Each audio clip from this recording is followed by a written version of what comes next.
মানুষ ঘরে কিরকমভাবে থাকুক, খাক না খাক, ভালো জামা কাপড় পরুক না পরুক, বাইরে কিন্তু চাকচিক্য দেখানো ভীষণ প্রবণতা এখন মানুষের মধ্যে দেখি। হ্যালো এভরিওয়ান, আমি তনিমা। আবার একটা নতুন দিনে নতুন সকালে ফেসবুক ব্লগ নিয়ে তোমাদের কাছে চলে এলাম। যারা ফেসবুক থেকে ভিডিওটা দেখছো তাদের অসংখ্য ধন্যবাদ আমাকে এইভাবে সাপোর্ট করার জন্য। প্রত্যেককে অসংখ্য অসংখ্য ধন্যবাদ। আর যারা ইউটিউব থেকে দেখছো তাদেরকেও অসংখ্য ধন্যবাদ আমাকে এইভাবে সাপোর্ট করার জন্য। এখন সকালবেলায় মেয়েকে কিন্তু রান্নাবান্না করে খাইয়ে দাইয়ে স্কুলে পাঠিয়ে দিয়েছি। সোনাইয়ের বাবাও কিন্তু বেরিয়েছে অফিসে। এখন এই যে চলে এসেছে নিচে, উঠানটা ভালো করে দিয়ে ঝাঁটা দিয়ে ভালো করে দেখো একটু ঝাঁটিয়ে পরিষ্কার করে নিলাম। এতে বেশ ভালোই হয়েছে। নিচে মাসিমা বলছিলেন যে তুমি রোজ রোজ এরকমভাবে লেপা পোছা করো, তোমার তো মাটি প্রচুর নষ্ট হয়ে যাচ্ছে। সত্যি কথা, আমি ভাবলাম যে নাতার সাথে প্রচুর মাটি উঠে আসে, কারণ যেহেতু বেলে মাটি, তো নাতার সাথে উঠে আসছে, তাতে মাটি কিন্তু সত্যিই নষ্ট হয়। এখন সুন্দর করে একটু জল দিয়ে এরকমভাবে ঝাঁট দিয়ে নিলাম, তাতে বেশ উঠানটা দেখতেও ভালো লাগছে আর বেশ পরিপাটিও লাগছে। দেখো এই যে পুরো হয়েই এসছে। দেখো যতটা হাত যায় আর কি, মানে যতটা একটু মাটি মাটি ভালো মতো আছে, যেগুলোতে গাছপালা বেশি নেই, সেখানটা ভালো করে এরকমভাবে করে নিলাম। আর ভালোও লাগছে বেশ। আর এখন বেশ সুন্দর সকালের দিকে হাওয়াও লাগছে, আর এখন বৃষ্টিও পড়ছে না সকালে। তবে আজকে একটু বৃষ্টির মানে হচ্ছে না, ধরন মতো আছে। তাতে কাজগুলো করতে একটু সকাল সকাল সুবিধাই হচ্ছে। সকালে উঠে কাজ তো তেমন কিছুই করতে পারিনি। মেয়ে শুধু রান্নাটা হয়ে মেয়েকে স্কুলে পাঠিয়েছি। এই যে বালতিতে করে যে জল নিয়ে এসে সিঁড়িগুলো যেহেতু প্লাস্টার করা নেই, আর এই যে মানে মেঝেও করা নেই, তাই আর কি এগুলো একটু জল দিয়ে ভালো করে ঝাঁটা দিয়ে ঝাঁটিয়ে দিচ্ছি। এটা তবে খুবই কম করিস, মানে জল দিয়ে একটু ধুয়ে দিই, কিন্তু প্রত্যেকদিন তো লোহার রেলিং আছে, যেহেতু জল দিয়ে এরকমভাবে ধোয়াও যায় না। তবে একটু ওই সিঁড়ির পৈঠেগুলো একটু জল দিয়ে দিই আর কি। যাই হোক, ওদিকে কাজ বাজ সেরে চলে এলাম ওপরে। এসে ঘরটা যেহেতু ডাস্টিং করা ছিল, এখন একটু মপিংটা করে নিচ্ছি। দেখতে দেখতে ঘড়ির কাঁটা কিন্তু খুবই তাড়াতাড়ি চলে। সকালে উঠে পাল্লা দিয়ে কাজ সারতে সারতে আমি নিজেই হাঁপিয়ে উঠি। তো ভোরবেলা থেকে উঠেও কাজ বাজ সারতে সারতে কখন যে সময় চলে যায় তা বুঝতে পারি না। সকালে উঠে যেহেতু আমি এডিটিংয়ের কাজগুলো করি, রাতে কিছুটা করে রাখি, সকালে উঠে ভয়েস টয়েসগুলো দিই, তাতে কিন্তু সময়টা অনেকটাই চলে যায়। কাজবাজগুলো খুবই দ্রুত সারছি। দেখো এদিকে মোটামুটি ঘরটার মপিং করা হয়ে গেল। হয়ে যাওয়ার পর মপটা ভালো করে ধুয়ে ওটা জল ঝরানোর জন্য একটু বাথরুমেই রেখে দিয়েছি। জলটা ঝরে গেলে তারপরে ছাদে দিয়ে আসবো। একটু বেশি করেই চা করে নিয়েছি। সকালে একটু চা আর বিস্কিট খেলাম ঘরটা মুছে। তার খানিকক্ষণ পরে এডিটটা করে আবার একটু দেখো যে একটা রুটি, ডিমের পোচ আর একটু চা নিলাম। নিয়ে খাওয়া দাওয়া করে তারপরে একেবারে স্নান করে নিয়েছিলাম। নিয়ে এই যে ভগবানের পূজাটা সারতে এলাম। স্নান করার যে পাত্রে, ওই পাত্রের মধ্যে একটা তুলসী পাতা রেখে দিয়েছি। রাধারানী গোপাল সোনাকে সুন্দর করে স্নান করিয়ে দিলাম। আর এই যে স্নান করিয়ে বস্ত্র পরিয়ে এখন ফুল তুলসী সব দিয়ে দিয়েছি। প্রত্যেক ভগবানকে সুন্দর করে সাজিয়ে গুছিয়ে মুছে মাছে একেবারে পূজাটা সেরে নিলাম।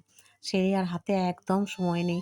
টুকটাক একটু কাজ সারতে না সারতে টাইম হয়ে এসছে, আর মেয়েকে আনতে যাওয়ার জন্য বেরিয়ে এসেছি।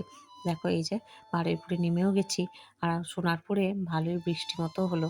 তো বারুইপুর দেখছি পুরোই শুকনো। এখন এই যে বাজারের মধ্যে থেকে হেঁটে যাচ্ছি। এখানটা অনেকটাই হাঁটা।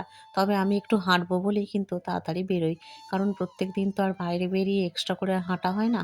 এই যে মেয়েকে আনতে যাওয়ার সময় একটু যে হাঁটা হয় আর কি, সেই জন্যই একটু আগে থেকেই বেরোই। এর পরের ট্রেনে আসলেও হয়, কিন্তু আমি একটু হাতে সময় নিয়ে বেরোই, যাতে আমি একটু হেঁটে মেয়ের স্কুলে যেতে পারি। যখন যে কাজটা করি সেই কাজটার মধ্যে থেকেই কিভাবে সেই কাজের মধ্যে থেকেও নিজের জন্য একটু সময় বার করা যায়, সেটাই চেষ্টা করি। তো এই যে দেখো এখানে কিন্তু বেশ ভালো শুকনো ওয়েদারও আছে, তাই হাঁটতে কোনো অসুবিধাই হচ্ছে না।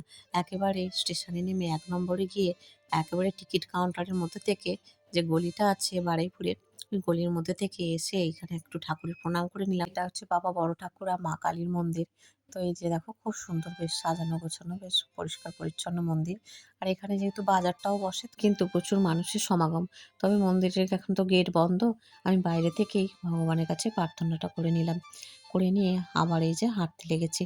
এইটা হচ্ছে সেখানে ফলের যে বাজার বসে। তো এইখানে দেখো এই ভেতরে কিন্তু প্রচুর বড় বাজার বসে। তো আজকে হচ্ছে বারটাই তো তোমাদের বলা হয়নি, আজকে হচ্ছে বুধবার। আর এটা হচ্ছে বিশালাক্ষী মায়ের মন্দির। এই পার থেকেই প্রণাম করে নিয়ে আবার হাঁটতে শুরু করলাম। আমি তোমাদেরকে যেটা বলেছিলাম, মানুষ বাইরের চাকচিক্য দেখে। মানুষের মনটা যদি পরিষ্কার না হয়, বাইরের চাকচিক্যর কি দাম বলো? হ্যাঁ, দেখতে হয়তো ভালো লাগে। বাইরের ওই চাকচিক্য দেখে আমার মনে হয় তেমন কিছু ভালো লাভ নেই। কারণ তোমার যদি মন ভালো না হয়, তাহলে ওই বাইরের ওই সৌন্দর্য, ওটার কোনো দামই থাকে না। ওটার পেছনে ছুটে আমার তো মনে হয় কোনো লাভই নেই। যেমনই থাকো, তোমার জীবনযাপন যেমন, রিয়েল লাইফ যেমন, সেটাই যদি তুমি মেনটেন করো তাহলেই কিন্তু আমার মনে হয় সবথেকে ভালো। তোমার কাছেও ভালো, যেখানে প্রেজেন্টেশন করছো সেখানেও মনে হয় তাদের কাছেও ভালো হয়। যাই হোক, গল্প করতে, করতে এই যে চলে এলাম মেয়ের স্কুলে।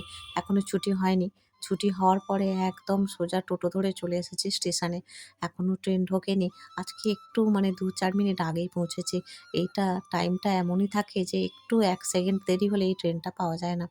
মানে প্রত্যেকদিন দৌড়াতে, দৌড়াতে স্টেশনে আসতে হয়। একটু জল আর বিস্কিট নিয়ে নিয়েছি মেয়ের জন্য। বললাম স্টেশনে নেমে খাবে, যেহেতু ট্রেন প্রায় ঢুকে গেছে। এই যে ট্রেনও ঢুকে গেছে আর একসাথে উঠে পড়লাম মেয়ে আর আমি। উঠে একেবারে চলে এলাম সোনারপুরে। মেয়েকে নিয়ে আসার পর তো হাজারটা কাজ থাকে। মেয়েকে যে এইসব জামাকাপড় ছাড়ানো, তারপরে টিফিন বক্স, জলের বোতল যেগুলো টিফিনে নিয়ে যায় সেগুলো ধোয়াধুয়ি, জামাকাপড় কাচাকুচি, মেয়েকে স্নান করানো। এই যে রান্না করেছি আজকে মুগের ডাল, তার সাথে করেছি বরবটি আলুর তরকারি, মাছ ভাজা। মেয়ে আজকে হাতে ব্যথা ছিল ভীষণ। আর তার সাথে আবার লেবু পেঁয়াজ দিয়েছিলাম তো, লেবুর রসটা লেগে ভীষণ জ্বালা করছিল। খাওয়ার সময় ওই জন্য কাঁদছিল। মা চামচটাও আমি হাতে খেতে পাচ্ছি না। মেয়েকে ওদিকে খাইয়ে-দাইয়ে নিয়ে তারপরে একটু পেয়ারা কেটে দিয়েছি। আজকে আসার সময় বেশ কিছুটা ফলও নিয়ে এসেছি। ঘরে শসা, কলা, পেয়ারা এইসব মেয়েকে দিয়ে দিয়েছি। আর এখন এই যে আমি জামাকাপড়গুলো কেচে ধুয়ে নিয়ে চলে এলাম ছাদে। দুপুরবেলা যখন আমি স্নান করে মেয়েকে আনতে যাই, তখন কিন্তু কিছুই মিলে যায়নি। কারণ কখন বৃষ্টি হবে সব ভিজে যাবে এই ভেবে। আর এসে সেইগুলো সমেত সবকিছু নিয়ে চলে এলাম কেচে-কুচে। এখন প্রায় বেলা ৪টে বাজে। কখন কি করব বুঝে উঠতে পারি না। আর আজকে কাজ মানে কেচেছি, একটা বাড়া কাজও করে ফেলেছি দেখো। এই ওড়নাটায় উজালা দিয়েছিলাম, এমনভাবে উজালাটা ছিপে গেছে, দেখতে ভীষণ খারাপ লাগছে। কিন্তু এখন আর ভালো লাগছে না যে এটা আবার ধুয়ে নিই। মানে এত বেলা হয়ে যায় তো এরপরে আর এনার্জি থাকে না। কারণ অতটা ভোর থেকে উঠে এক নাগাড়ে কাজ করতে, করতে বেলা ৪টে যখন বাজে তখন মনে হয় বিছানায় একটু পিঠটা ঠেকাই। কারণ এই কদিন তো জ্বর জ্বালা এইসব করে, করে ভুগেছি। শরীর যেন আর সাথ দিচ্ছে না। প্রায় ১ সপ্তাহ ধরে টানা ভুগলাম। যাই হোক, এগুলো মিলে দিলে আর তারপরে একটু শুয়েছিলাম মেয়ে আর আমি। এখন উঠে সন্ধ্যা নিবেদন করলাম। উঠে দেখছি বেশ ভালোই সন্ধ্যা হয়ে গেছে। আজকে ভালো ঘুমিয়েওছি। ঘুম থেকে উঠে সন্ধ্যাটা নিবেদন করে আর সোনার বাবাও চলে এসেছিল। সোনার বাবা বলল, "সোনাই ঘুমোচ্ছে, আমরা চলো ভেতরের ঘরে দুজনে মুড়ি আর এই একটু বাদাম-ফাদাম এনেছি, মিশিয়ে খাই।" তার সাথে একটু নারকেল, চা, বিস্কিট এগুলো নিয়ে দুজনে খাওয়া-দাওয়া করলাম টিফিন।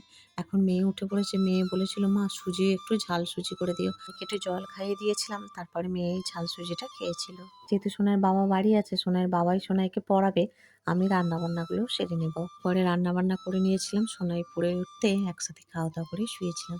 আজ ব্লগটা এই পর্যন্তই রাখলাম।